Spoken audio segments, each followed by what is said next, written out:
मसीह यीशु में आप सबों की सलामती हो। तो आज हम यीशु मसीह के फजल से और मुकाशफा की रूह से और रूहुल कुद्स की मदद से पंजाबी ज़ुबान में कलाम के साथ शिरकत करने जा रहे हैं। तद उसने उन्होंने आख्या, ਇਹ ਮੇਰੀਆਂ ਉਹ ਗੱਲਾਂ ਹਨ। ਯਿਸੂ ਮਸੀਹ ਨੇ ਆਪਣੇ ਚੇਲਿਆਂ ਨੂੰ ਆਖਿਆ, ਜਿਹੜੀਆਂ ਮੈਂ ਤੁਹਾਡੇ ਨਾਲ ਹੁੰਦਿਆਂ ਹੋਇਆ, ਯਾਨੀ ਜਦ ਯਿਸੂ ਮਸੀਹ ਉਹਨਾਂ ਦੇ ਨਾਲ ਜਿਸਮਾਨੀ ਤੌਰ 'ਤੇ ਸੀ ਤੇ ਇਹ ਮੁਰਦਿਆਂ ਵਿੱਚੋਂ ਤੀਸਰੇ ਦਿਨ ਮੁਰਦਿਆਂ ਵਿੱਚੋਂ ਜੀ ਉੱਠਣ ਦੇ ਬਾਅਦ ਯਿਸੂ ਮਸੀਹ ਜਦੋਂ ਆਪਣੇ ਚੇਲਿਆਂ ਨੂੰ ਦਿਖਾਈ ਦਿੱਤੇ, ਉਹਨਾਂ ਨਾਲ ਉਹ ਗੱਲਾਂ ਕਰ ਰਹੇ ਨੇ ਜਿਹੜੀਆਂ ਮੈਂ ਤੁਹਾਡੇ ਨਾਲ ਹੁੰਦਿਆਂ ਹੋਇਆਂ ਤੁਹਾਨੂੰ ਆਖੀਆਂ। ਭਈ ਉਹਨਾਂ ਸਭਨਾਂ ਗੱਲਾਂ ਦਾ ਪੂਰਾ ਹੋਣਾ ਜ਼ਰੂਰੀ ਹੈ ਜੋ ਮੂਸਾ ਦੀ ਤੌਰਾਤ ਅਤੇ ਨਬੀਆਂ ਦੀ ਪੁਸਤਕਾਂ ਅਤੇ ਜ਼ਬੂਰਾਂ ਵਿੱਚ ਮੇਰੇ ਹੱਕ ਵਿੱਚ ਲਿਖੀਆਂ ਹੋਈਆਂ ਹਨ। ਸੋ मूसा की तौरात यानी उत्पत्ति तो लैके भविष्ठा तक ये मूसा की तौरात है। नबियां दियां किताबां यानी पुस्तकां अते जबूरां विच मेरे हक विच लिखियां हुईयां हन। जबूर, तौरात ते नबियां दी पुस्तकां किहदे हक विच लिखियां हुईयां? यसू मसीह दे। तद उसने उन्हां दी बुद्ध खोल दिती जो पुस्तकां नूं समझ लैन। सो पुराने अहदनामे दे विचों यीशु मसीह दे फजल दा मुकाशफा नज़र आवेगा। यहोवा मूसा नूं बोलिया कि जे कोई प्राणी पाप करे अते यहोवा दे अगे दोष करे अते उस विच जो उस कोल गहना रखिया सी अपने गुआंढी नूं झूठ आखे या वादे विच या ठगी विच या अपने गुआंढी नाल सख्ती कीती होवे या उस वस्त नूं जिहड़ी गवाच गई होवे लभे अते उस दे उत्ते झूठ आखे अते झूठ दी सौं चुके, इन्हां सबना गल्लां विच मनुख पाप जो करे तां अजिहा होवेगा। इसलिए जो उसने पाप कीता अते दोषी होया तां उस वस्त नूं जो उसने खो लई सी या ओ वस्त जो उसनूं छल नाल मिली है या ओ जो उस दे कोल अमान रखिया है या ओ गवाची हुई वस्त जो उसने लभी है सो मोड़ देवे या ओ सारा जिस दे विच उसने झूठी सौं चुकी ओ उसनूं उसे तरह सारा मोड़ देवे अते उस दे नाल भी एक पंजवां हिस्सा होर पा के उसनूं जिस दा है दे देवे अपनी पाप दी भेट दे दिहाड़े विच अते ओ अपने दोष दी भेट विच यहोवा दे अगे इज्जड़ विचों बज तो रहत एक छतरा तेरे मुल दे अनुसार दोष दी भेट करके जाचक दे कोल लियावे अते जाचक उस दे लई यहोवा दे अगे प्राश्चित करे अते जिस दे विच उसने पाप कीता है सो सब कुछ दी खिमा उसनूं हो जाएगी। ਇਹ ਗੱਲਾਂ जो यीशु मसीह के हक विच मूसा की तौरात विच लिखियां हैं। सो मूसा की शरीयत अनुसार यीशु साडे लई पाप की भेट बने। शरा जिहड़ी आउण वालियां चंगियां वस्तां दा परछावां ही है। शरा यानी मूसा दे 10 हुक्म आउण वालियां चंगियां वस्तां दा परछावां ही है, यानी यसू मसीह दे वक्त की गल हो रही है। पर उन्हां वस्तां दा असली स्वरूप नहीं। कोल आउण वालियां नूं जिहड़े वरे दे वरे सदा इक्को प्रकार दे बलिदान चढ़ाउंदे हन कदे कामिल नहीं कर सकदी है। शरा नहीं तां कि उन्हां दा चढ़ाउणा बंद ना हो जांदा। इस कारण के जे वो एक वारी शुद्ध हो जाते तां उन्हां नूं पापां दा ख्याल ही ना हुंदा। पर इन्हां बलिदानां तो वरे दे वरे पाप चेते आउंदे हन, यानी शरह दे अनुसार चलण नाल ते बलिदान देण नाल। क्यों जो अणहोणा है भई वैरकियां अते बकरियां दा लहू पापां नूं लै जावे, क्योंकि शरह दे अधीन, शरह दे मुताबिक, शरह की किताब विच, और जो शरह के अधीन लोग सीगे यीशु मसीह तो पहला, वो सब कुछ उन्हां नाल ये हुंदा सी ते वो करदे सीगे, ये कानून विधियां सीगियां। इसलिए वो संसार विच आउंदा होया आखदा है, बलिदान और भेंट तू नहीं चाया। परमेश्वर यह सब नहीं चाहते, पर मेरे लिए देह ही तैयार की, यानी यीशु मसीह दी दे। होम बलि और पाप बलि तो तू प्रसन्न नहीं हुंदा। तद मैं आख्या, वेख मैं आया हाँ हे परमेश्वर, भई तेरी इच्छा नूं पूरा करा, जिवें पुस्तक दी पत्री विच मेरे विखे लिखिया होया है।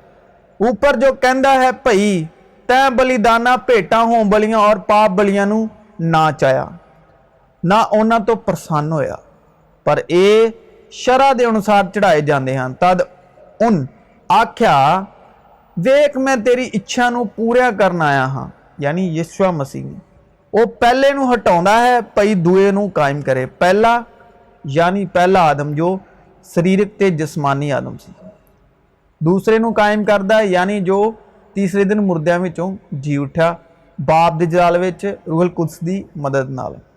अते उसे इच्छा करके असी यीशु मसीह दी देही दे इक्को वार चढ़ाए जान दे राही, एक वार। यीशु मसीह दी देह कितनी वारी चढ़ी? एक वार।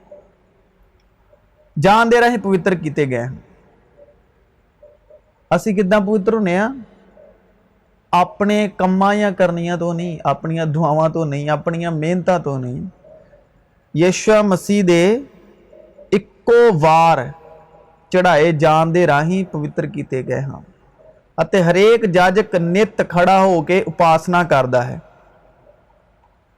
हरेक जाजक नित खड़ा होके उपासना करता है शरह दे अधीन। अते इक्को प्रकार दे बलिदान जिहड़े पापां नूं कदे ले जा नहीं सकते, वार वार चढ़ाउंदा है। पर यह पापां दे बदले इक्को बलिदान सदा लई चढ़ा के परमेश्वर दे सज्जे पासे विराजमान होया, अते इदों अगे उडीक करता है जो ओहदे वैरी ओहदे पैर रखन दी चौंकी कीते जाण। क्यों जो ओहने इक्को भेट नाल उन्हां नूं जिहड़े पवित्र कीते जांदे हन सदा लई संपूर्ण कीता है। सो तुसी और मैं यीशु मसीह दे कारण संपूर्ण हाँ। अपने आप नूं अधूरा महसूस ना करो। कलाम नूं पढ़ो और जानो ताकि सच्चाई तुहाडे ते जाहिर होवे। किसी भी चीज़ नूं धारना बना के उन्होंने बार बार काहिना की तरह ना करो। बस एक चीज़ नूं समझो ताकि तुहाडे उत्ते सच्चाई जाहिर होवे। बस एक धारना बना के, एक रूटीन बना के उन्होंने बार बार ना करो, बस समझो। क्यों जो उन्हें इक्को भेट नाल उन्हां नूं जिहड़े पवित्र कीते जांदे हन सदा लई संपूर्ण कीता है। अते पवित्र आत्मा भी सानू साखी दिंदा है। क्यों जो इह दे मगरों जद आख्या सी, ये ओ नेम है जिहड़ा मैं उन्हां नाल बन्नांगा, नवां अहद, नवां नेम। जो कोई मसीह में है वो नई सृष्टि है।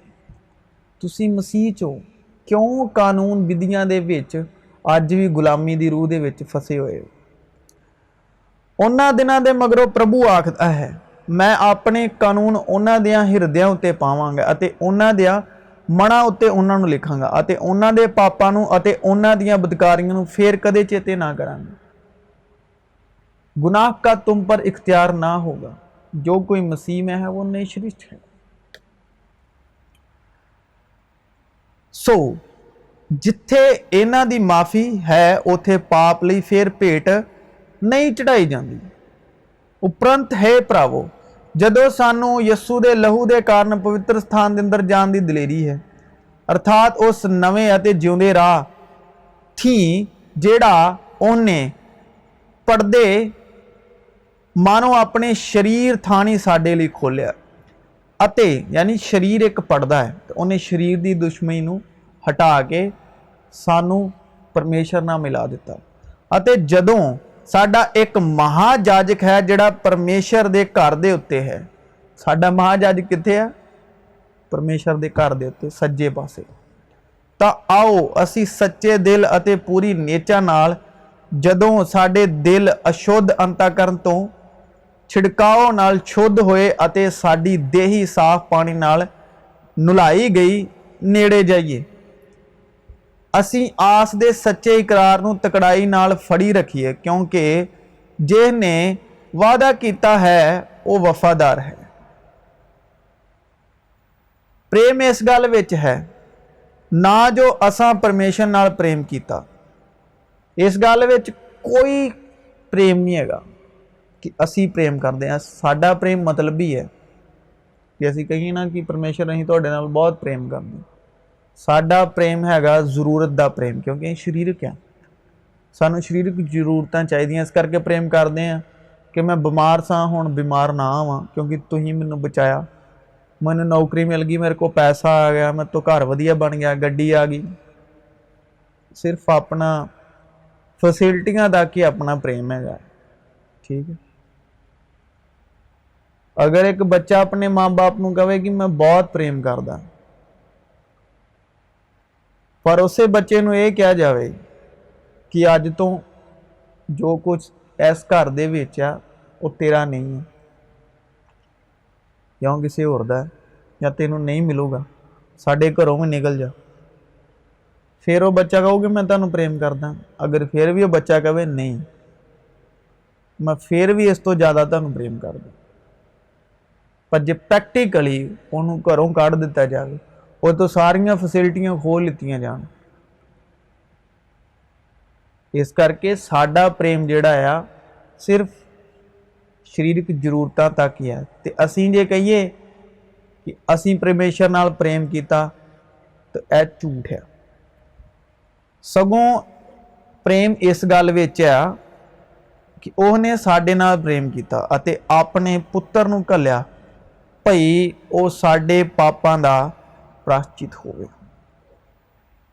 जदों असीं निर्बल ही सां, यानी कि जिसमानी सीगे, पर हुण असीं जिसमानी नहीं, तदों मसीह वेले सिर कुधर्मियां दे लई मोया। ये गल तां औखी है जो धर्मी दे लई कोई मरे, पर की जाणीए जो भले मनुख दे लई कोई मरन नूं भी तैयार हो जावे। परंतु परमेश्वर अपना प्रेम साडे उत्ते इउं प्रगट करदा है। परमेश्वर दा जिहड़ा प्रेम है वो इदां प्रगट हुंदा है भई जां असीं अजे पापी ही सां तां मसीह साडे लई मोया। सो हरेक वो आदमजात जिहड़ा अपने आप नूं गुनाहगार महसूस करदा है, जिन्हूं महसूस हुंदा कि मेरे तो कोई पाप होए होणगे, जिहदे अंदर दोष भावना है, मसीह हर वो शख्स लई मोया जो शिकस्ता दिल ते शिकस्ता रूह है, जो अंदरली इंसानियत तो टुटा है, ठुकराया होया, हर किसी वालों ठुकराया ते अपने आप नूं गुनाहगार ते पापी अते दोष भावना नाल भरिया होया। यसू हरेक उस शख्स लई कुर्बान होए। सो जदों असीं हुण उहदे लहू नाल धर्मी ठहराए गए तां जिहड़ा अपने आप नूं पापी महसूस करदा है या गुनाहगार महसूस करदा है कि मेरे तो गुनाह हुंदे आ या मैं कीते आ, या वो अपने आप नूं दोषी पाउंदा है अपनी निगाह दे विच, तां वो धर्मी आ। वो धर्मी क्यों? क्योंकि यीशु मसीह दे लहू दे कारण वो धर्मी। सो आज तो बाद अपने आप नूं दोषी ठहराउणा बंद करो, कस दी लाइफ चों बाहर आओ। तां इस नालों बहुत वध के असीं उसदे राहीं उस क्रोध तो बच जावांगे, क्योंकि जदों असीं वैरी हो के परमेश्वर नाल उसदे पुत्तर दी मौत दे वसीले मिलाए गए तां मिलाए जाके ਅਸੀਂ ਇਸ ਨਾਲੋਂ ਬਹੁਤ ਵੱਧ ਕੇ ਉਹਦੇ ਜੀਵਨ ਦੇ ਦੁਆਰਾ ਬਚ ਜਾਵਾਂਗੇ। ਅਤੇ ਨਿਰਾ ਇਹੋ ਨਹੀਂ, ਸਗੋਂ ਅਸੀਂ ਪਰਮੇਸ਼ਰ ਉੱਤੇ ਵੀ ਆਪਣੇ ਪ੍ਰਭੂ ਯਿਸੂ ਮਸੀਹ ਦੇ ਵਸੀਲੇ ਨਾਲ, ਜਿਸ ਕਰਕੇ ਅਸੀਂ ਹੁਣ ਮਿਲਾਏ ਗਏ, ਅਭਿਮਾਨ ਕਰਦੇ ਹਾਂ।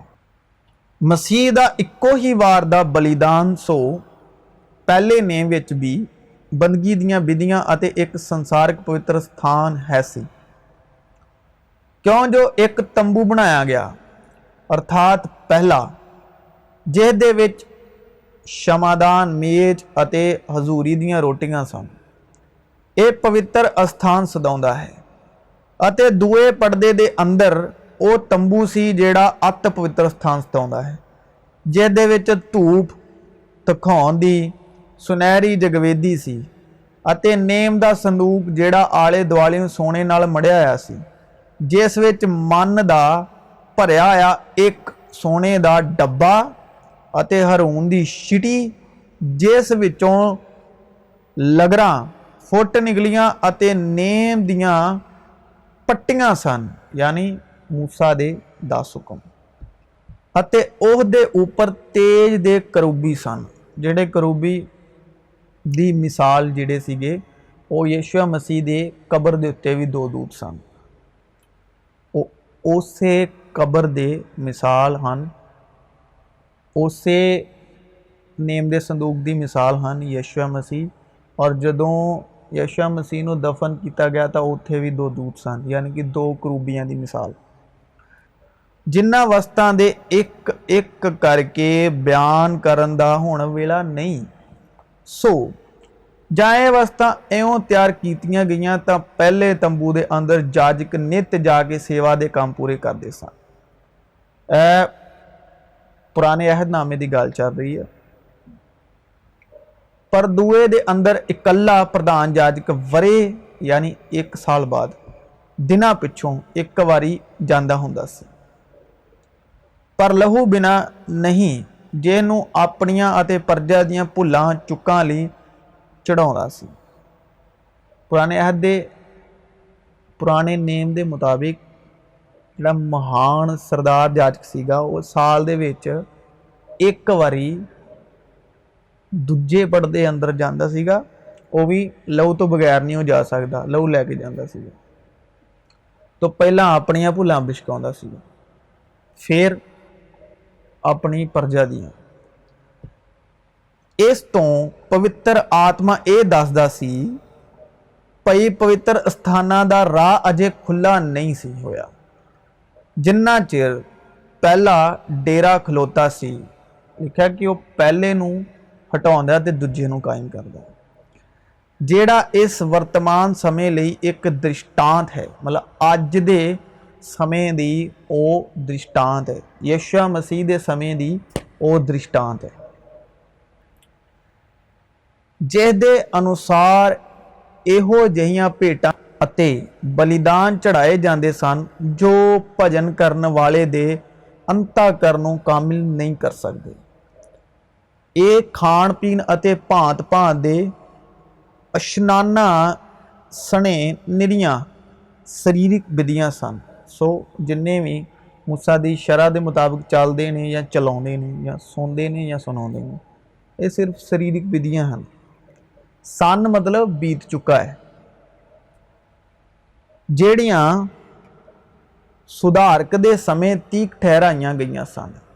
ਸੁਧਾਰਕ ਦਾ ਸਮਾਂ ਯਿਸੂ ਮਸੀਹ ਦੇ ਸਮੇਂ ਤੱਕ, ਯਿਸੂ ਮਸੀਹ ਦੇ ਆਉਣ ਤੱਕ। ਪਰ ਜਾਂ ਮਸੀਹ ਆਉਣ ਵਾਲੀਆਂ ਉੱਤਮ ਵਸਤਾਂ ਦਾ ਪ੍ਰਧਾਨ ਜਾਜਕ ਹੋ ਕੇ ਆਇਆ ਤਾਂ ਪਹਿਲੇ ਨਾਲੋਂ ਉਸ ਵੱਡੇ ਅਤੇ ਪੂਰਨ ਡੇਰੇ ਦੇ ਰਾਹੀਂ, ਜੋ ਹੱਥਾਂ ਦਾ ਬਣਾਇਆ ਹੋਇਆ ਨਹੀਂ, ਅਰਥਾਤ ਇਸ ਸ੍ਰਿਸ਼ਟੀ ਦਾ ਨਹੀਂ ਹੈ। ਉਹ ਬੱਕਰਿਆਂ ਤੇ ਵੱਛਿਆਂ ਦੇ ਲਹੂ ਦੇ ਰਾਹੀਂ ਨਹੀਂ, ਸਗੋਂ ਆਪਣੇ ਹੀ ਲਹੂ ਦੇ ਰਾਹੀਂ ਪਵਿੱਤਰ ਸਥਾਨਾਂ ਦੇ ਅੰਦਰ ਸਦੀਪਕ ਨਿਸਤਾਰਾ ਕਮਾ ਕੇ ਇੱਕੋ ਵਾਰ ਅੰਦਰ ਗਿਆ। ਕਿਉਂਕਿ ਜੇ ਬੱਕਰਿਆਂ ਤੇ ਵਹਿੜਕਿਆਂ ਦਾ ਲਹੂ ਅਤੇ ਵਹਿੜ ਦੀ ਸਵਾਹ ਜਿਹੜੀ ਭ੍ਰਿਸ਼ਟਾਂ ਉੱਤੇ ਧੂੜੀ ਜਾਵੇ, ਸਰੀਰ ਦੇ ਸ਼ੁੱਧ ਕਰਨ ਲਈ ਪਵਿੱਤਰ ਕਰਦੀ ਹੈ, ਤਾਂ ਕਿੰਨਾ ਹੀ ਵਧੀਕ ਮਸੀਹ ਦਾ ਲਹੂ, ਜਿਹਨੇ ਸਦੀਪਕ ਆਤਮਾ ਦੇ ਰਾਹੀਂ ਆਪਣੇ ਆਪ ਨੂੰ ਦੋਸ਼ ਰਹਿਤ ਪਰਮੇਸ਼ਰ ਦੇ ਅੱਗੇ ਚੜਾਇਆ। ਤੁਹਾਡੇ ਅੰਤःਕਰਨ ਨੂੰ ਮੁਰਦਿਆਂ ਕੰਮਾਂ ਤੋਂ ਸ਼ੁੱਧ ਕਰੇਗਾ। ਭਈ ਤੁਸੀਂ ਜਿਉਂਦੇ ਪਰਮੇਸ਼ਰ ਦੀ ਉਪਾਸਨਾ ਕਰੋ। ਸੋ ਅਵਸ਼ ਸੀ ਭਈ ਸੁਰਗ ਵਿਚਲੀਆਂ ਵਸਤਾਂ ਦੇ ਨਮੂਨੇ ਇਹਨਾਂ ਨਾਲ, ਪਰ ਸੁਰਗੀ ਵਸਤਾਂ ਆਪ ਹੀ ਇਹਨਾਂ ਤੋਂ ਉੱਤਮ ਬਲੀਦਾਨਾਂ ਨਾਲ ਸ਼ੁੱਧ ਕੀਤੀਆਂ ਜਾਣ। ਕਿਉਂ ਜੋ ਮਸੀਹ ਹੱਥਾਂ ਦੇ ਬਣਾਏ ਹੋਏ ਪਵਿੱਤਰ ਅਸਥਾਨ ਵਿੱਚ ਜਿਹੜਾ ਅਸਲ ਦੀ ਨਕਲ ਹੈ ਨਹੀਂ ਗਿਆ, ਸਗੋਂ ਸੁਰਗ ਵਿੱਚ ਹੀ ਗਿਆ, ਭਈ ਹੁਣ ਸਾਡੇ ਲਈ ਪਰਮੇਸ਼ਰ ਦੇ ਸਨਮੁਖ ਪੇਸ਼ ਹੋਵੇ। ਅਤੇ ਇਹ ਨਹੀਂ ਭਈ ਉਹ ਆਪਣੇ ਆਪ ਨੂੰ ਵਾਰ-ਵਾਰ ਚੜਾਵੇ, ਜਿਵੇਂ ਪ੍ਰਧਾਨ ਜਾਤਿਕ ਪਵਿੱਤਰ ਸਥਾਨਾਂ ਦੇ ਅੰਦਰ ਵਰੇ ਦੇ ਵਰੇ ਦੂਜੇ ਦਾ ਲਹੂ ਲੈ ਕੇ ਜਾਂਦਾ ਹੁੰਦਾ ਸੀ। ਅੱਜ ਵੀ ਜੇ ਅਗਰ ਅਸੀਂ ਬਾਰ-ਬਾਰ ਉਹਨਾਂ ਧਾਰਨਾਵਾਂ ਨੂੰ ਬਣਾ ਕੇ, ਰੀਤੀਆਂ ਨੂੰ, ਧਾਰਮਿਕ ਰੀਤੀਆਂ ਨੂੰ ਬਣਾ ਕੇ ਉਹ ਚੀਜ਼ਾਂ ਬਾਰ-ਬਾਰ ਕਰੀ ਜਾ ਰਹੇ ਤਾਂ ਅਸੀਂ ਮਸੀਹ ਨੂੰ ਬਾਰ-ਬਾਰ ਪੈਦਾ ਕਰ ਰਹੇ ਹਾਂ, ਬਾਰ-ਬਾਰ ਸਲੀਬੀ ਮੌਤ ਦੇ ਰਹੇ ਹਾਂ ਤੇ ਬਾਰ-ਬਾਰ ਜਿਹੜਾ ਆ ਉਹਨੂੰ ਤੀਜੇ ਦਿਨ ਮੁਰਦਿਆਂ 'ਚੋਂ ਜੀ ਉਠਾ ਰਹੇ। ਬਿਕੋਜ਼ ਕਲਾਮ ਕਹਿੰਦਾ ਕਿ ਇੱਕ ਹੀ ਵਾਰ 'ਚ ਸਾਰਾ ਕੁਝ ਹੋ ਗਿਆ, ਹੁਣ ਉਹ ਬਾਪ ਦੇ ਸੱਜੇ ਹੱਥ ਆ। ਪਰ ਅਸੀਂ ਉਹਨਾਂ ਚੀਜ਼ਾਂ ਨੂੰ ਲੈ ਕੇ ਆਪਣੀਆਂ ਧਾਰਮਿਕ ਰੀਤੀਆਂ ਬਣਾ ਲਈਆਂ ਹੋਈਆਂ ਤੇ ਬਸ ਉਹਨਾਂ ਨੂੰ ਕਰੀ ਜਾ ਰਹੇ ਹਾਂ ਤੇ ਆਪਣੇ ਆਪ ਨੂੰ ਧਰਮੀ ਠਹਿਰਾ ਰਹੇ ਹਾਂ ਕਰ ਕਰਕੇ, ਜਦ ਕਿ ਉਹ ਸਾਰੀਆਂ ਚੀਜ਼ਾਂ ਹੋ ਚੁੱਕੀਆਂ, ਜਦ ਕਿ ਉਹ ਸਾਰੀਆਂ ਚੀਜ਼ਾਂ ਸਮਝਣ ਦੇ ਲਈ ਆ, ਨਾ ਕਿ ਉਹਨੂੰ ਧਾਰਮਿਕ ਰੀਤੀ ਬਣਾ ਕੇ ਕਰਨ ਦੇ ਲਈ। ਐਉਂ ਉਹਨੂੰ ਜਕਤ ਦੇ ਮੁੱਢੋਂ ਵਾਰ-ਵਾਰ ਦੁੱਖ ਭੋਗਣਾ ਪੈਂਦਾ। ਜਿਸ ਤਰ੍ਹਾਂ ਅਸੀਂ ਰੀਤੀ ਬਣਾ ਕੇ ਬਾਰ-ਬਾਰ ਇਹ ਚੀਜ਼ਾਂ ਕਰਦੇ ਹਾਂ ਨਾ, ਅਸੀਂ ਬਾਰ-ਬਾਰ ਮਸੀਹ ਨੂੰ ਦੁੱਖ ਦਿੰਦੇ ਹਾਂ, ਬਾਰ-ਬਾਰ ਨੂੰ 40 ਕੋੜੇ ਮਾਰਦੇ ਹਾਂ ਕਰਨ ਦੇ ਨਾਲ। ਕਿਉਂਕਿ ਸ਼ਰ੍ਹਾ ਕੀ ਆ? ਸ਼ਰ੍ਹਾ ਇਹੋ ਹੀ ਆ ਜਿਹੜੀ ਰੀਤ ਮੰਨ ਕੇ ਜਾਂ ਕੋਈ ਉਹਨੂੰ ਰੂਟੀਨ ਬਣਾ ਕੇ ਆਪਣੇ ਆਪ ਨੂੰ ਧਰਮੀ ਸਮਝ ਕੇ ਚੱਲਣਾ ਕਿ ਮੈਂ ਚੀਜ਼ਾਂ ਕਰ ਰਿਹਾ, ਬਾਰ-ਬਾਰ ਕਰ ਰਿਹਾ ਕਿ ਇਹਦੇ ਤੋਂ ਮੇਰੇ ਨਾਲ ਪਰਮੇਸ਼ਰ ਖੁਸ਼ ਹੋਏਗਾ। ਪਰਮੇਸ਼ਰ ਇਹਨਾਂ ਚੀਜ਼ਾਂ ਤੋਂ ਖੁਸ਼ ਨਹੀਂ ਹੁੰਦੇ। ਇੱਕੋ ਚੀਜ਼ ਬਾਰ-ਬਾਰ ਕਰੀ। ਤਾਂ ਇਦਾਂ ਕਰਨ ਨਾਲ ਅਸੀਂ ਵਾਰ-ਵਾਰ ਯਿਸੂ ਮਸੀਹ ਨੂੰ ਦੁੱਖ ਦੇਣੇ, ਯਿਸੂ ਮਸੀਹ ਦੀ ਦੇਹ ਨੂੰ। ਪਰ ਯਿਸੂ ਮਸੀਹ ਦੀ ਦੇਹ ਆ ਕਲੀਸਿਆ।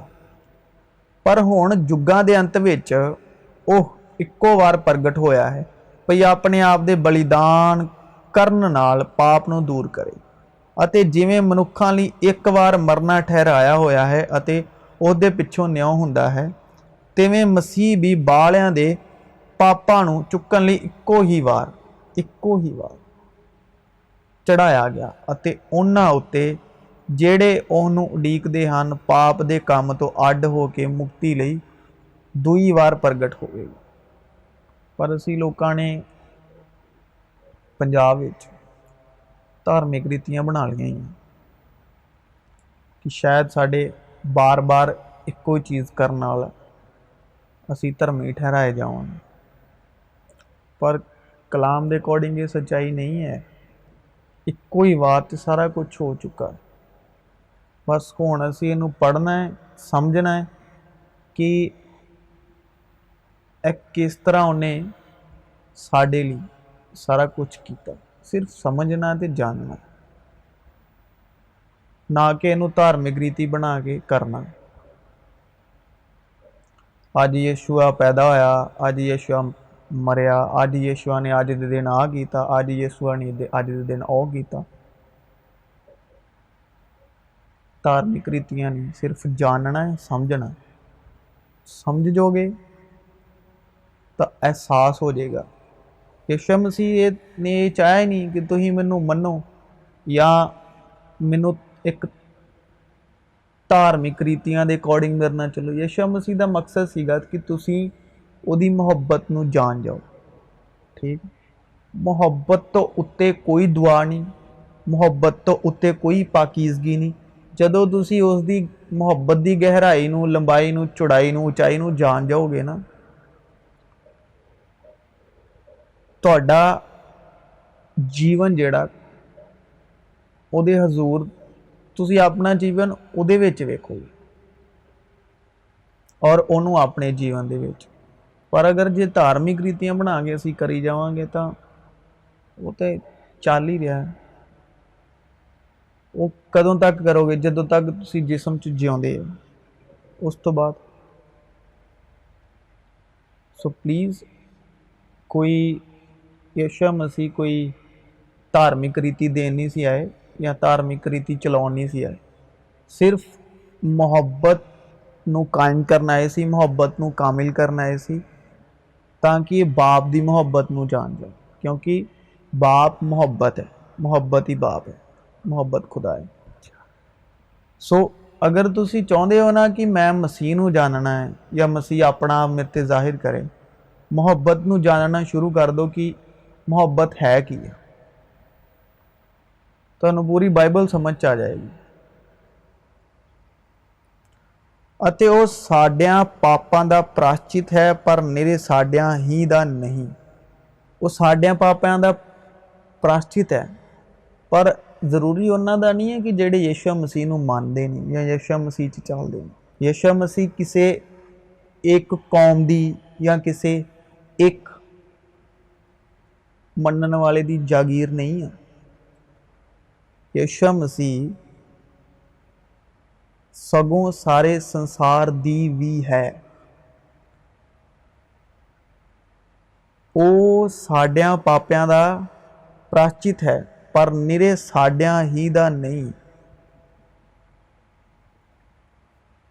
ਜਿਹੜੇ ਚੱਲ ਰਹੇ ਨੇ, ਜਿਹੜੇ ਚੱਲਦੇ ਆ ਰਹੇ ਨੇ, ਜਾਂ ਜਿਹੜੇ ਸ਼ੁਰੂ ਤੋਂ ਹੀ ਕੁਝ ਪੀੜ੍ਹੀਆਂ ਤੋਂ ਯਿਸੂ ਮਸੀਹ ਦੇ ਨਾਮ ਤੋਂ ਵਾਕਿਫ ਨੇ, ਯਿਸੂ ਮਸੀਹ ਕੋਈ ਉਹਨਾਂ ਦੀ ਜਾਗੀਰ ਨਹੀਂ ਹੈਗੇ।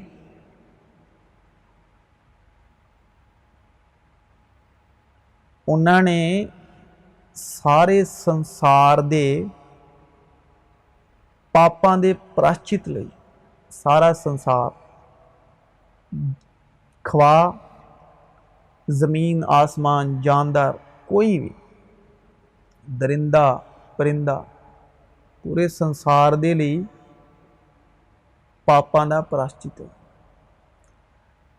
ਕਿਉਂ ਜੋ ਤੁਸੀਂ ਇਸੇ ਕਾਰਨ ਸੱਦੇ ਗਏ, ਇਸ ਲਈ ਜੋ ਮਸੀਹ ਵੀ ਤੁਹਾਡੇ ਨਿਮਿਤ ਤੁਹਾਡੇ ਦੁੱਖ ਝੱਲ ਕੇ ਇੱਕ ਨਮੂਨਾ ਤੁਹਾਡੇ ਲਈ ਛੱਡ ਗਏ, ਭਈ ਤੁਸੀਂ ਉਹਦੀ ਪੈੜ ਉੱਤੇ ਤੁਰੋ। ਉਹਨੇ ਕੋਈ ਪਾਪ ਨਹੀਂ ਕੀਤਾ, ਨਾ ਉਹਦੇ ਮੂੰਹ ਵਿੱਚੋਂ ਬਲਛਲ ਦੀ ਗੱਲ ਨਿਕਲੀ। ਸੋ ਬਾਈਬਲ ਜੋ ਹੈ ਇੰਨੀ ਕੁ ਸਰਲ, ਇੰਨੀ ਕੁ ਸਿੱਧੀ ਤੇ ਇੰਨੀ ਕੁ ਸੱਚੀ ਜ਼ੁਬਾਨ 'ਚ ਲਿਖੀ ਹੋਈ ਹੈ, ਪਰ ਅਸੀਂ ਉਹਨੂੰ ਅਕਲ ਨਾਲ ਜਦੋਂ ਸਮਝਦੇ ਹਾਂ ਤੇ ਅਕਲ ਜਿਹੜੀ ਆ ਉਹ ਸਾਨੂੰ ਕਨਫਿਊਜ਼ ਕਰ ਦਿੰਦੀ ਉਹਨੂੰ ਸਮਝਣ ਲਈ। ਅਗਰ ਅਸੀਂ ਉਹ ਜਿਸ ਤਰ੍ਹਾਂ ਹੀ ਸ਼ਬਦਾਵਲੀ ਹੋਈ ਹੈ, ਜੇ ਅਸੀਂ ਉਸ ਤਰੀਕੇ ਨਾਲ ਉਹਨੂੰ ਪੜ੍ਹ ਕੇ ਮੰਨ ਲਈਏ, ਖਾਸ ਕਰ ਯਿਸੂ ਮਸੀਹ ਦੀਆਂ ਗੱਲਾਂ ਨੂੰ, ਖਾਸ ਕਰ ਮੁਹੱਬਤ ਦੀਆਂ ਗੱਲਾਂ ਨੂੰ, ਤਾਂ ਕੋਈ ਵੀ ਇਹਦੇ 'ਚ ਸਟ੍ਰੈਸ ਲੈਣ ਦੀ ਲੋੜ ਹੀ ਨਹੀਂ। ਕਿਉਂ ਕਿਸੇ ਦੇ ਤੁਸੀਂ ਅਧੀਨ ਹੁੰਦੇ ਹੋ?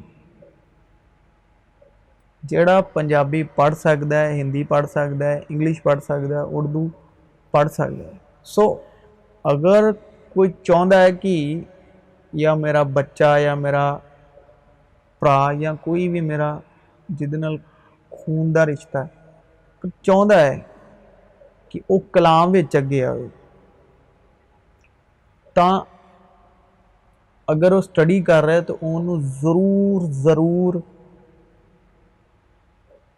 ਜ਼ੁਬਾਨਾਂ ਦੀ ਸਟੱਡੀ ਜ਼ਰੂਰ ਕਰਵਾਓ। ਜ਼ੁਬਾਨਾਂ ਦੀ ਸਟੱਡੀ, ਲੈਂਗੁਏਜ ਦੀ ਸਟੱਡੀ ਬਹੁਤ ਜ਼ਰੂਰੀ ਹੈ। ਉਹਨੇ ਕੋਈ ਪਾਪ ਨਹੀਂ ਕੀਤਾ, ਨਾ ਉਹਦੇ ਮੂੰਹ ਵਿੱਚੋਂ ਵਲਛਲ ਦੀ ਗੱਲ ਨਿਕਲੀ। ਉਹ ਗਾਲੀਆਂ ਖਾ ਕੇ ਗਾਲੀ ਨਾ ਦਿੰਦਾ ਸੀ ਅਤੇ ਦੁੱਖ ਪਾ ਕੇ ਦਬਕਾ ਨਾ ਦਿੰਦਾ ਸੀ, ਸਗੋਂ ਆਪਣੇ ਆਪ ਨੂੰ ਉਹਦੇ ਹੱਥ ਸੌਂਪਦਾ ਸੀ, ਜਿਹੜਾ ਯਥਾਰਥ ਨਿਆਂ ਕਰਦਾ ਹੈ ਬਗੈਰ ਪੱਖਪਾਤ ਤੋਂ। ਉਸ ਆਪ ਸਾਡਿਆਂ ਪਾਪਾਂ ਨੂੰ ਆਪਣੇ ਸਰੀਰ ਵਿੱਚ ਰੁੱਖ ਉੱਤੇ चुक लिया, रुख यानी सलीब, भई असीं पाप दी वल्लों मर के धर्म दी वल्लों जीवीए। उस दे मार खान नाल तुसीं नरोए कीते गए। तुसीं तां भेडां वांगू भटकदे फिरदे सौ, पर हुण अपणियां जानां दे अयाली अते निगाहबान दे कोल मुड़ आए। हुण हैगा ए यीशु मसीह साडे लई दोष दी भेंट बने शरा दे अनुसार। शरा दे अनुसार यीशु मसीह साडे लई दोष दी भेंट किवें बने? सवेर हुंदियां ही प्रधान जाचक ने बजुर्गां ते ग्रंथियां सने और सारी महासभा सने सलाह करके यस्सू नूं बन्निया अते ले जा के पिलातूस दे हवाले कीता। पिलातूस ने उस तो पुछया, भला तू यहूदियां दा पातशाह है? उसने उन्होंने उत्तर दिता, तू सत आख्या है। तां प्रधान जाचकां ने उस उत्ते बहुत दोष लाए। यीशु मसीह साडे लई दोष दी भेंट बने, दोष दी भेंट चढ़ गई साडे लई दोष बली, जिहड़े साडे अंदरों दोष भावना उठदी है ना, वो दोष भावना साडे लई मसीह ने सही। अगर दोष भावना नूं तुसीं अपने उत्ते लैंदे हो तां तुसीं मसीह नूं आज़ाद करदे हो, क्योंकि एक उहदे नाल ही एक डाकू सीगा जिहड़ा छड्डिया गया सी।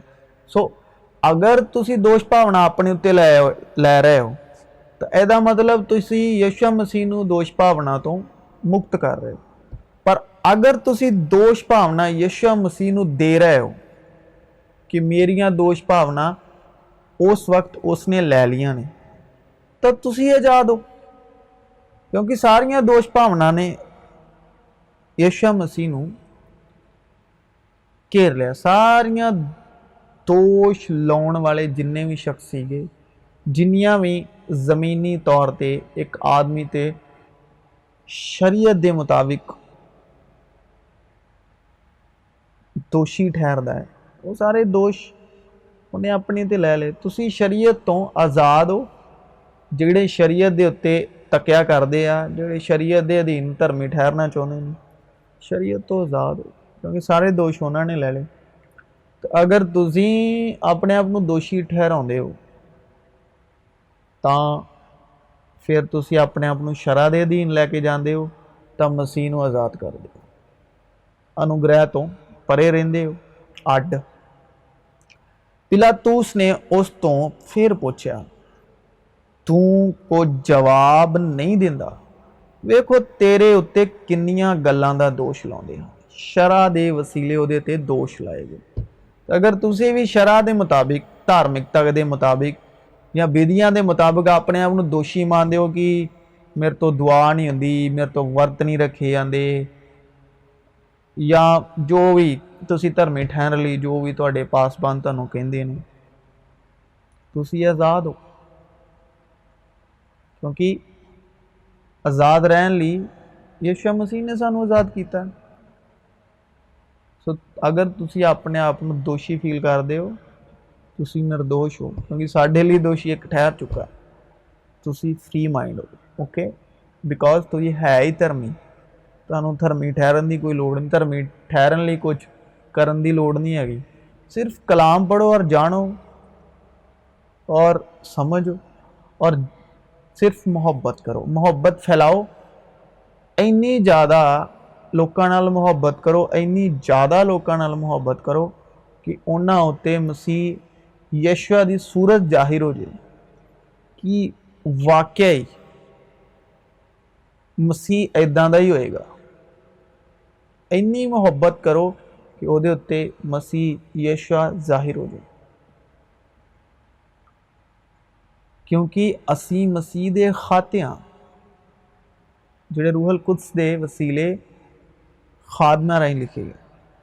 प्रधान जाचकां ते ग्रंथियां ने खलो के वड्डे जोश नाल उस उत्ते दोष लाया। सो अगर वड्डे जोश नाल भी तुहाडे ते दोष लगदे ने किहे भी विधि तो या किसी भी कानून तो या बदी तो तुसी आज़ाद हो। बिकॉज वो दोष भावना कित्थों आई आ? आदम तो दोष भावना आई। धार्मिकता साढ़े च कित्थों आई? यीशु मसीह तो साढ़े च धार्मिकता आ रही है। आदम तो साढ़े च दोष भावना आ रही है।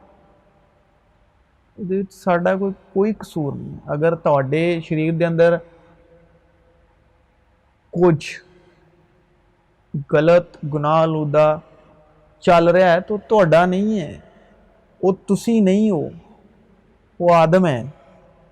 क्योंकि आदम के वसीले सारियां दे वो चीज़ां सुभाਅ च आईयां तो वो यीशु मसीह के आउण नाल साडे सुभाਅ दे विच आउण नहीं रहियां। क्योंकि जिहड़ा आदम का शरीर सीगा वो यीशु मसीह के वसीले सलीब उत्ते दे दिया गया। तो सो अगर आदम ही सलीब दिता गया तो पूरी आदमजात ही सलीब दी गई ना। सो इन्हां चीज़ों को समझना है, जानना है।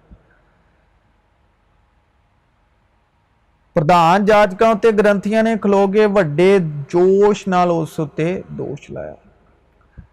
तां हेरोदेस ने अपने सिपाहियां नाल रल के उहनूं बेपत कीता अते ठट्ठा मारिया और भड़कीली पोशाक पहना के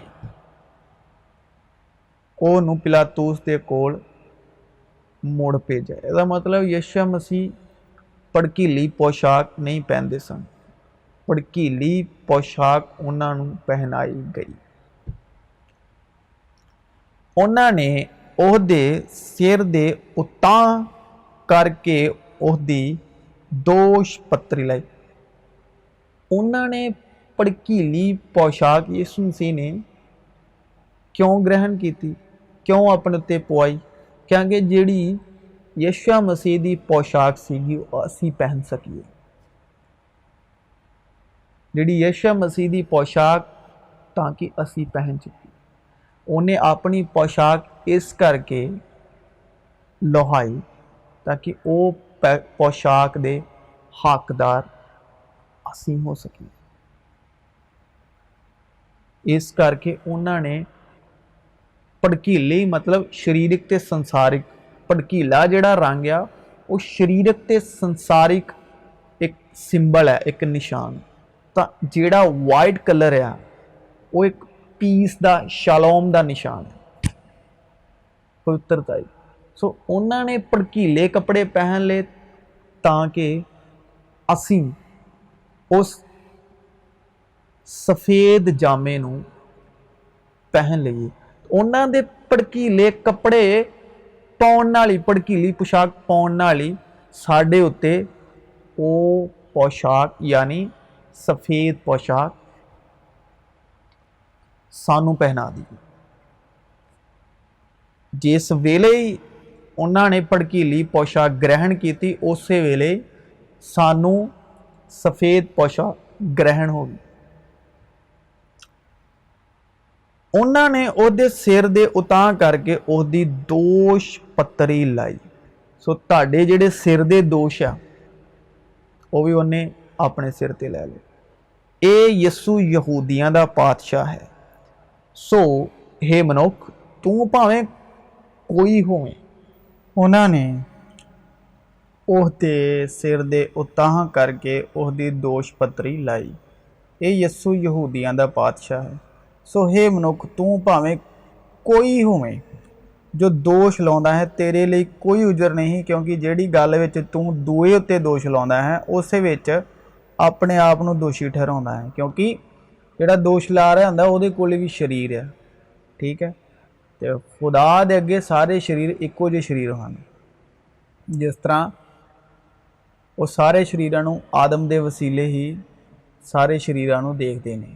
खुदावंद आदम दे वसीले सारिਆਂ ਨੂੰ शरीर करके देखते हैं तो यीशु दे वसीले सारिਆਂ ਨੂੰ रूह करके देखते हैं। सो जिहड़ा दोष भावना है वो आदम तो यानी शरीर तो है। तो जिहड़ा कोई भी दोष लाउणा है जिहड़ा सानू दोषी ठहराउंदा है, यानी कि जो शरह की धारणा है, मूसा की शरह की धारणा है कि दोष लाउणा, कि दोषी ठहराउणा। सो जिहड़ा दूजे उत्ते शरह के अधीन दोष लाउंदा है वो उसे शरह के अधीन आप भी दोषी ठहराउंदा है। क्योंकि लिखा दोष ना लाओ ਤਾਂ जो ਤੁਹਾਡੇ ਉੱਤੇ ਵੀ ਦੋਸ਼ ਨਾ ਲਾਇਆ ਜਾਵੇਗਾ। ਸੋ हे ਮਨੁੱਖ ਤੂੰ ਭਾਵੇਂ ਕੋਈ ਹੋਵੇ ਜੋ ਦੋਸ਼ ਲਾਉਂਦਾ ਹੈ, ਤੇਰੇ ਲਈ ਕੋਈ ਉਜ਼ਰ ਨਹੀਂ, ਕਿਉਂਕਿ ਜਿਹੜੀ ਗੱਲ ਵਿੱਚ ਤੂੰ ਦੂਏ ਉੱਤੇ ਦੋਸ਼ ਲਾਉਂਦਾ ਹੈ ਉਸੇ ਵਿੱਚ ਆਪਣੇ ਆਪ ਨੂੰ ਦੋਸ਼ੀ ਠਹਿਰਾਉਂਦਾ ਹੈ। ਇਸ ਲਈ ਕਿ ਤੂੰ ਜਿਹੜਾ ਦੋਸ਼ ਲਾਉਂਦਾ ਹੈ ਆਪ ਉਹ ਕੰਮ ਕਰਦਾ ਹੈ। ਜਿਹੜਾ ਦੂਜੇ ਉੱਤੇ ਕਿਸੇ ਕੰਮ ਦਾ ਦੋਸ਼ ਲਾਉਂਦਾ ਨਾ ਉਹ ਉਸੇ ਹੀ ਕੰਮ ਦਾ ਆਪ ਨੂੰ ਵੀ ਦੋਸ਼ੀ ਠਹਿਰਾਉਂਦਾ, ਕਿਉਂਕਿ ਜਿਹੜਾ ਦੂਜੇ ਉੱਤੇ ਦੋਸ਼ ਲਾਉਂਦਾ ਉਹ ਹੀ ਸਰੀਰਕ ਤੌਰ ਤੇ ਆਪ ਉਹੀ ਕੰਮ ਕਰਦਾ ਹੈ। ਅਸੀਂ ਜਾਣਦੇ ਹਾਂ ਭਈ ਇਹੋ ਜਿਹੇ ਕੰਮ ਕਰਨ ਵਾਲਿਆਂ ਉੱਤੇ ਪਰਮੇਸ਼ਰ ਦਾ ਦੰਡ ਯਥਾਰਥ ਹੈ, ਜਿਹੜੇ ਦੋਸ਼ ਲਾਉਂਦੇ। ਫਿਰ हे ਮਨੁੱਖ ਤੂੰ ਜੋ ਇਹੋ ਜਿਹੇ ਕੰਮ ਕਰਨ ਵਾਲਿਆਂ ਉੱਤੇ ਦੋਸ਼ ਲਾਉਂਦਾ ਅਤੇ ਆਪ ਉਹ ਕੰਮ ਕਰਦਾ ਹੈ, ਭਲਾ ਤੂੰ ਇਹ ਸਮਝਦਾ ਹੈ ਭਈ ਪਰਮੇਸ਼ਰ ਦੇ ਦੰਡ ਤੋਂ ਬਚ ਨਿਕਲੇਗਾ, ਅਥਵਾ ਤੂੰ ਉਹ ਦੀ ਮਿਹਰਬਾਨੀ ਅਤੇ ਖਿਮਾ ਅਤੇ ਧੀਰਜ ਦੀ ਦੌਲਤ ਨੂੰ, ਕਿਹੜੀ ਦੌਲਤ ਆ? खुदा और खुदावंत कोल मेहरबानी ਅਤੇ ਖਿਮਾ ਅਤੇ ਧੀਰਜ ਦੀ ਦੌਲਤ ਨੂੰ ਤੁੱਛ ਸਮਝਦਾ ਹੈ ਅਤੇ ਇਹ ਨਹੀਂ ਜਾਣਦਾ ਜੋ ਪਰਮੇਸ਼ਰ ਦੀ ਮਿਹਰਬਾਨੀ ਤੈਨੂੰ ਪਛਤਾਵੇ ਦੇ ਰਾਹ ਪਾਉਂਦੀ ਹੈ। ਗ੍ਰੰਥੀ ਔਰ ਫਰੀਸੀ ਉਹ ਦੀ ਤਾੜ ਵਿੱਚ ਲੱਗੇ ਹੋਏ ਸਨ ਭਈ ਵੇਖੀਏ ਉਹ ਸਬਤ ਦੇ ਦਿਨ ਚੰਗਾ ਕਰੇਗਾ ਕਿ ਨਹੀਂ, ਜੋ ਕਿ ਸ਼ਰ੍ਹਾ ਦੇ ਵਿੱਚ ਲਿਖਿਆ ਕਿ ਸਬਤ ਦੇ ਦਿਨ ਚੰਗਾ ਕਰਨਾ ਨਹੀਂ ਹੈ, ਚੰਗਾ ਕਰਨਾ ਸਹੀ ਨਹੀਂ ਹੈ, ਸਬਤ ਦੇ ਦਿਨ ਚੰਗਾ ਕਰਨਾ ਠੀਕ ਨਹੀਂ ਹੈ। ਤੇ ਗ੍ਰੰਥੀ ਤੇ ਫਰੀਸੀ ਯਿਸੂ ਮਸੀਹ ਦੀ ਤਾੜ ਵਿੱਚ ਲੱਗੇ ਹੋਏ ਸਨ ਭਈ ਵੇਖਿਓ ਸਬਤ ਦੇ ਦਿਨ ਚੰਗਾ ਕਰੇਗਾ ਕਿ ਨਹੀਂ। ਉਹਨਾਂ ਨੂੰ ਚੰਗਾ ਕਰਨ ਤੋਂ ਪ੍ਰੋਬਲਮ ਨਹੀਂ ਸੀਗੀ, ਉਹਨਾਂ ਨੂੰ ਇਸ ਗੱਲ ਤੋਂ ਪ੍ਰੋਬਲਮ ਸੀਗੀ ਫੱਕੀ ਤੇ ਫਰੀਸੀਆਂ ਨੂੰ ਕਿ ਸਬਤ ਦੇ ਦਿਨ ਹੀ ਕਿਉਂ ਚੰਗਾ ਕਰਦਾ, ਹੋਰ ਦਿਨ ਚੰਗਾ ਕਰ ਰਿਹਾ ਨਾ ਯਿਸੂ ਮਸੀਹ ਤਾਂ ਕੋਈ ਪ੍ਰੋਬਲਮ ਨਹੀਂ, ਪਰ ਸਬਤ ਦੇ ਦਿਨ ਚੰਗਾ ਕਰ ਰਿਹਾ ਤਾਂ ਪ੍ਰੋਬਲਮ ਉਹਨਾਂ ਨੂੰ। ਇਸ ਲਈ ਜੋ ਉਹਦੇ ਜੁਮੇ ਦੋਸ਼ ਲਾਉਣ ਦਾ ਮੌਕਾ ਮਿਲੇ, ਉਹਨਾਂ ਨੂੰ ਆਖਿਆ ਤੁਸੀਂ ਇਸ ਮਨੁੱਖ ਨੂੰ ਲੋਕਾਂ ਦਾ ਭਰਮਾਉਣ ਵਾਲਾ ਠਹਿਰਾ ਕੇ ਮੇਰੇ ਕੋਲ ਲਿਆਏ, ਔਰ ਵੇਖੋ ਮੈਂ ਤੁਹਾਡੇ ਸਾਹਮਣੇ ਪੁੱਛ-ਗਿੱਛ ਕੀਤੀ ਅਤੇ ਜਿਹੜੀਆਂ ਗੱਲਾਂ ਦੀ ਤੁਸੀਂ ਇਸ ਉੱਤੇ ਨਾਲਿਸ਼ ਕੀਤੀ ਹੈ ਮੈਂ ਉਹਨਾਂ ਦੇ ਵਿਖੇ ਇਸ ਮਨੁੱਖ ਵਿੱਚ ਕੋਈ ਦੋਸ਼ ਨਹੀਂ ਵੇਖਿਆ। ਸੋ ਉਹਦੇ ਨਿਰਦੋਸ਼ ਠਹਿਰ ਨਾਲ ਅਸੀਂ ਦੋਸ਼ੀ ਠਹਿਰਦੇ ਹਾਂ। ਤਾਂ ਕਿੰਨਾ ਹੀ ਵਧੇਕ ਮਸੀਹ ਦਾ ਲਹੂ ਜਿਸ ਨੇ ਸਦੀਪਕ ਆਤਮਾ ਦੇ ਰਾਹੀਂ ਆਪਣੇ ਆਪ ਨੂੰ ਦੋਸ਼ ਰਹਿਤ ਪਰਮੇਸ਼ਰ ਦੇ ਅੱਗੇ ਚੜਾਇਆ, ਤੁਹਾਡੇ ਅੰਤःਕਰਨ ਨੂੰ ਮੁਰਦਿਆਂ ਕੰਮਾਂ ਤੋਂ ਸ਼ੁੱਧ ਕਰੇਗਾ ਭਈ ਤੁਸੀਂ ਜਿਉਂਦੇ ਪਰਮੇਸ਼ਰ ਦੀ ਉਪਾਸਨਾ ਕਰੋ ਅਤੇ ਪ੍ਰੇਮ ਨਾਲ ਚੱਲੋ, ਜਿਵੇਂ ਮਸੀਹ ਨੇ ਵੀ ਤੁਹਾਡੇ ਨਾਲ ਪ੍ਰੇਮ ਕੀਤਾ ਅਤੇ ਸਾਡੇ ਲਈ ਆਪਣੇ ਆਪ ਨੂੰ ਪਰਮੇਸ਼ਰ ਦੇ ਅੱਗੇ ਭੇਟ ਅਤੇ ਬਲੀਦਾਨ ਕਰਕੇ ਧੂਪ ਦੀ ਸੁਗੰਧ ਲਈ ਦੇ ਦਿੱਤਾ। हे ਭਰਾਵੋ ਇੱਕ ਦੂਏ ਦੇ ਵਿਰੁੱਧ ਨਾ ਬੋਲੋ। ਜੋ ਕੋਈ ਭਰਾ ਦੇ ਵਿਰੁੱਧ ਬੋਲਦਾ ਹੈ ਅਥਵਾ ਆਪਣੇ ਭਰਾ ਉੱਤੇ ਦੋਸ਼ ਲਾਉਂਦਾ ਹੈ ਸੋ ਸ਼ਰ੍ਹਾ ਦੇ ਵਿਰੁੱਧ ਬੋਲਦਾ ਹੈ ਅਤੇ ਸ਼ਰ੍ਹਾ ਉੱਤੇ ਦੋਸ਼ ਲਾਉਂਦਾ ਹੈ। ਪਰ ਜੇ ਤੂੰ ਸ਼ਰ੍ਹਾ ਉੱਤੇ ਦੋਸ਼ ਲਾਉਂਦਾ ਹੈ ਤਾਂ ਤੂੰ ਸ਼ਰ੍ਹਾ ਉੱਤੇ ਅਮਲ ਕਰਨ ਵਾਲਾ ਨਹੀਂ ਸਗੋਂ ਦੋਸ਼ ਲਾਉਣ ਵਾਲਾ ਹੋਇਆ। ਸ਼ਰ੍ਹਾ ਦਾ ਦੇਣ ਵਾਲਾ ਅਤੇ ਨਿਆਈ ਇੱਕੋ ਹੈ, ਅਰਥਾਤ ਉਹ ਜਿਹੜਾ ਮੁਕਤੀ ਦੇਣ ਅਤੇ ਨਾਸ਼ ਕਰਨ ਨੂੰ ਸਮਰਥ ਹੈ। ਪਰ ਤੂੰ ਆਪਣੇ ਗੁਆਂਢੀ ਉੱਤੇ ਦੋਸ਼ ਲਾਉਣ ਵਾਲਾ ਕੌਣ ਹੁੰਦਾ ਹੈ? ਅਤੇ ਉਸ ਲਿਖਤ ਨੂੰ ਜਿਹੜੀ ਹੁਕਮਾਂ ਕਰਕੇ ਸਾਡੇ ਉਲਟ ਅਤੇ ਸਾਡੇ ਵਿਰੁੱਧ ਸੀ, ਯਾਨੀ ਮੂਸਾ ਦੇ 10 ਹੁਕਮ, ਉਸ ਨੇ ਮੇਸ ਦਿੱਤਾ ਅਤੇ ਉਹਨੂੰ ਸਲੀਬ ਉੱਤੇ ਕਿੱਲਾਂ ਨਾਲ ਠੋਕ ਕੇ ਵਿੱਚੋਂ ਸੁੱਟਿਆ। ਉਹਨੇ ਹਕੂਮਤਾਂ ਅਤੇ ਇਖਤਿਆਰਾਂ ਨੂੰ ਆਪਣੇ ਗਲੋਂ ਲਾਹ ਕੇ ਅਤੇ ਉਸ ਦੇ ਦੁਆਰਾ ਉਹਨਾਂ ਨੂੰ ਫਤਿਹ ਕਰਕੇ ਖੁੱਲ੍ਹਮ ਖੁੱਲ੍ਹਾ ਤਮਾਸ਼ਾ ਬਣਾਇਆ। ਇਸ ਲਈ ਖਾਣ ਪੀਣ ਜਾਂ ਤਿਉਹਾਰ ਜਾਂ ਅਮੱਸਿਆ ਜਾਂ ਸਬਤਾਂ ਦੇ ਵਿਖੇ ਕੋਈ ਤੁਹਾਡੇ ਉੱਤੇ ਦੋਸ਼ ਨਾ ਲਾਵੇ। ਇਹ ਤਾਂ ਹੋਣ ਵਾਲੀਆਂ ਗੱਲਾਂ ਦਾ ਪਰਛਾਵਾਂ ਹਨ, ਪਰ ਦੇਹ ਮਸੀਹ ਦੀ ਹੈ। ਕੋਈ ਮਨੁੱਖ ਅਧੀਨਤਾਈ ਅਤੇ ਦੂਤਾਂ ਦੀ ਪੂਜਾ ਨੂੰ ਪਸੰਦ ਕਰਕੇ, ਆਪਾਂ ਬਹੁਤ ਸਾਰੇ ਲੋਕ ਦੂਤਾਂ ਦੀ ਸਿੱਖਿਆ ਨੂੰ ਵੀ ਕਈ ਵਾਰ ਬੜਾ ਪ੍ਰਮੋਟ ਕਰਦੇ ਹਨ। ਤੇ ਕਲਾਮ ਕਹਿੰਦਾ ਦੂਤਾਂ ਔਰ ਭੂਤਿਆਂ ਦੀ ਸਿੱਖਿਆ ਨੂੰ ਨਾ ਪ੍ਰਮੋਟ ਕਰੋ, ਜ਼ਿਆਦਾ ਨਾ ਦਿਖਾਓ, ਕਲੀਸਿਆ ਵਿੱਚ ਨਾ ਫੇਮਸ ਕਰੋ ਉਹਨੂੰ। ਕੋਈ ਮਨੁੱਖ ਅਧੀਨਤਾਈ ਅਤੇ ਦੂਤਾਂ ਦੀ ਪੂਜਾ ਨੂੰ ਪਸੰਦ ਕਰਕੇ ਤੁਹਾਨੂੰ ਇਨਾਮ ਤੋਂ ਕਿਤੇ ਸੱਖਣਾ ਨਾ ਰੱਖੇ, ਜਿਹੜਾ ਆਪਣੀ ਸਰੀਰਕ ਬੁੱਧ ਤੋਂ ਇਕਾਰਥ ਫੁੱਲ ਕੇ ਵੇਖੀਆਂ ਹੋਈਆਂ ਗੱਲਾਂ ਉੱਤੇ ਲੱਗਾ ਰਹਿੰਦਾ ਹੈ ਅਤੇ ਉਸ ਸਿਰ ਨੂੰ ਫੜੀ ਨਹੀਂ ਰੱਖਦਾ, ਜਿਸ ਤੋਂ ਸਾਰੀ ਦੇਹੀ ਜੋੜਾਂ ਅਤੇ ਪੱਠਿਆਂ ਦੇ ਰਾਹੀਂ ਪਲਕੇ ਅਤੇ ਆਪੋ ਵਿੱਚ ਜੁੜ ਕੇ ਪਰਮੇਸ਼ਰ ਦੀ ਵੱਲੋਂ ਵੱਧਦੀ ਜਾਂਦੀ ਹੈ। ਸਾਡਾ ਸਿਰ ਹੈਗਾ ਮਸੀਹ, ਕਿਉਂਕਿ ਔਰਤ ਦਾ ਸਿਰ ਮਰਦ ਆ, ਮਰਦ ਦਾ ਸਿਰ ਮਸੀਹ ਆ, ਮਸੀਹ ਦਾ ਸਿਰ ਹੈਗਾ ਖੁਦਾ। ਔਰਤਾਂ ਦੇ ਵਿੱਚ ਇੱਕ ਈਗੋ ਹੈਗੀ ਹੈ, ਕਿਉਂਕਿ ਮਰਦ ਦੀ ਜਿਹੜੀ ਔਰਤ ਦੀ ਸੰਪੂਰਨਤਾ ਉਹ ਮਰਦ ਆ, ਮਰਦ ਦੀ ਸੰਪੂਰਨਤਾ ਮਸੀਹ ਆ, ਤੇ ਮਸੀਹ ਦੀ ਸੰਪੂਰਨਤਾ ਖੁਦਾ ਆ। ਅਗਰ ਜ਼ਰੂਰੀ ਨਹੀਂ ਆ ਕਿ ਤੁਹਾਡਾ ਮਰਦ ਯਾਨੀ ਮਰਦ ਤੁਹਾਡਾ ਹਸਬੈਂਡ ਹੋ ਸਕਦਾ ਹੈ, ਮਰਦ ਤੁਹਾਡਾ ਬਾਪ ਹੋ ਸਕਦਾ ਹੈ, ਮਰਦ ਤੁਹਾਡਾ ਭਰਾ ਹੋ ਸਕਦਾ, ਠੀਕ ਹੈ, ਜਿਹਦੇ ਨਾਲ ਵੀ ਕਿਸੇ ਵੀ ਰਿਸ਼ਤੇ ਦੇ ਵਿੱਚ ਤੁਹਾਡਾ ਬਲੱਡ ਰਿਲੇਸ਼ਨ ਅਗਰ ਉਹ ਮਸੀਹ ਵਿੱਚ ਸੰਪੂਰਨ ਹੈ, ਮਸੀਹ ਤੋਂ ਹੈ, ਤੇ ਤੁਹਾਡੇ ਘਰ ਦੀਆਂ ਸਾਰੀਆਂ ਔਰਤਾਂ ਹੀ ਸੰਪੂਰਨ ਹੈ, ਚਾਹੇ ਕੋਈ ਵੀ ਹੋਵੇ ਕਿਸੇ ਵੀ ਰਿਸ਼ਤੇ। ਸੋ ਇੱਕ ਈਗੋ ਕਲੈਸ਼ ਕਰਨ ਦੀ ਜ਼ਰੂਰਤ ਨਹੀਂ ਹੈਗੀ। ਕਈ ਵਾਰੀ ਸਾਡੇ 'ਚ ਈਗੋ ਕਲੈਸ਼ ਕਰ ਸਕਦੀ ਕਿ ਮੇਰਾ ਭਰਾ ਜਾਂ ਕੋਈ ਦੂਸਰਾ ਇਹ ਚੀਜ਼ਾਂ ਕਰ ਰਿਹਾ, ਮੈਂ ਕਿਉਂ ਨਹੀਂ, ਜਾਂ ਮੈਂ ਉਹਦੀ ਜਗ੍ਹਾ ਕਿਉਂ ਨਹੀਂ, ਕਿਉਂਕਿ ਔਰਤ ਦਾ ਸਿਰ ਮਰਦ ਹੈ ਤੇ ਮਰਦ ਦਾ ਸਿਰ ਮਸੀਹ ਹੈ, ਠੀਕ ਹੈ। ਔਰਤ ਜਿਹੜੀ ਆ ਮਰਦ ਦੇ ਵਸੀਲੇ ਆ ਬਚਾਈ ਜਾਂਦੀ ਆ, ਮਰਦ ਜਿਹੜਾ ਮਸੀਹ ਦੇ ਵਸੀਲੇ, ਮਸੀਹ ਖੁਦਾ ਦੇ ਵਸੀਲੇ। ਜੇ ਤੁਸੀਂ ਮਸੀਹ ਨਾਲ ਸੰਸਾਰ ਦੀਆਂ ਮੂਲ ਗੱਲਾਂ ਤੋਂ ਮਰ ਗਏ ਤਾਂ ਸੰਸਾਰ ਵਿੱਚ ਜਿਉਂਦਿਆਂ ਵਾਂਗੂ ਕਿਉਂ ਇਹੋ ਜਿਹੀਆਂ ਵਿਧੀਆਂ ਦੇ ਵਸ ਵਿੱਚ ਆਉਂਦੇ ਹੋ ਜਿਹੜੀਆਂ ਮਨੁੱਖਾਂ ਦੀਆਂ ਆਗਿਆ ਅਤੇ ਸਿੱਖਿਆ ਦੇ ਅਨੁਸਾਰ ਹਨ। ਜਿਵੇਂ ਹੱਥ ਨਾ ਲਾਵੀਂ, ਨਾ ਚੱਖੀ, ਨਾ ਛੂਵੀਂ, ਇਹ ਸਾਰੀਆਂ ਵਸਤਾਂ ਵਰਤਣ ਨਾਲ ਹੀ ਨਾਸ਼ ਹੋਣ ਵਾਲੀਆਂ ਹਨ। ਭਾਵੇਂ ਇਹ ਗੱਲਾਂ ਮਨ ਮੱਤੇ ਦੀ ਪੂਜਾ ਅਤੇ ਅਧੀਨਤਾਈ ਅਤੇ ਦੇਹੀ ਦੀ ਤਪੱਸਿਆ ਕਰਕੇ ਬੁੱਧ ਦੀਆਂ ਭਾਸਦੀਆਂ ਤਾਂ ਹਨ, ਪਰ ਸਰੀਰ ਦੀਆਂ ਕਾਮਨਾ ਦੇ ਰੋਕਣ ਲਈ ਉਹ ਕਿਸੇ ਕੰਮ ਦੀਆਂ ਨਹੀਂ। ਸਾਡੀ ਲਿਖਤ ਪਰਮੇਸ਼ਰ ਦੀ ਆਤਮਾ ਤੋਂ ਹੈ ਅਤੇ ਸਿੱਖਿਆ, ਤਾੜਨ, ਸੁਧਾਰਨ ਅਤੇ ਧਰਮ ਦੇ ਗਿਜਿਆਉਣ ਲਈ ਗੁਣਕਾਰ ਹੈ। ਵੀ ਪਰਮੇਸ਼ਰ ਦਾ ਬੰਦਾ ਕਾਬਿਲ ਅਤੇ ਹਰੇਕ ਭਲੇ ਕੰਮ ਲਈ ਤਿਆਰ ਕੀਤਾ ਹੋਇਆ ਹੋਵੇ। ਸੋ ਮਸੀਹ ਯਿਸੂ में आप सबों की सलामती।